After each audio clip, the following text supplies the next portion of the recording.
এটা আপনি সূরা তাকাবুরের মধ্যে পেয়ে যাবেন। ওমা ইউকা আন শুহা নাফসিহি 16 নম্বর আয়াতে পেয়ে যাবেন এটা, বা 17 নম্বর আয়াতে, তো 16 নম্বর আয়াতে আছে। তো আল্লাহ সুবহানাহু ওয়া তাআলা আমাদেরকে বোঝার তৌফিক দান করুন। তো কুরবানি হচ্ছে সুন্নাহ, এই কথাটা মাথায় রাখেন। আল্লাহকে সন্তুষ্ট করার জন্য অনেক বড় একটা ইবাদত। এই জন্য আপনি কুরবানি পাবেন না বিদায় সুদখোরের সাথে, বেনামাজের সাথে কুরবানি করবেন, এটা আপনার জন্য উচিত নয়। গোয়াল গরু থেকে একটা বয়স্ক গরু ধাক্কায় বের করা যায় না, এটা করবেন উচিত নয়।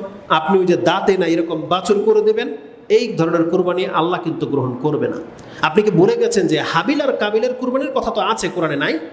5 নম্বর সূরা মাইদা, লম্বা হয়ে যাবে দেখে এই কথাগুলো আমি আসলে এখানে উল্লেখ করার ইচ্ছা ছিল না, আমার করিনি, আমি লিখিও নাই। 27 নম্বর আয়াতে আপনি দেখেন আল্লাহ বলছেন ওয়াতলু আলাইহিম নাবা আবনা আদম বিল হক। হে নবী, আপনি আপনার উম্মতকে আদম আলাইহিস সালামের সন্তানদের কথা স্পষ্টভাবে একটা সত্য ঘটনা প্রচার করেন।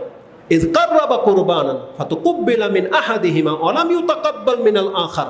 একজনের কুরবানিটা কবুল করা হয়েছিল, আরেকজনেরটা কিন্তু কবুল করা হয়নি। কেন করা হয়নি? আপনি কোনোদিন কি সেই কারণটা জানতে চেয়েছেন যে কেন কাবিলের কুরবানিটা কবুল হলো না?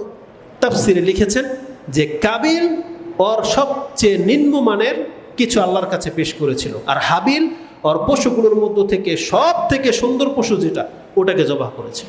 এটা ছিল কারণ।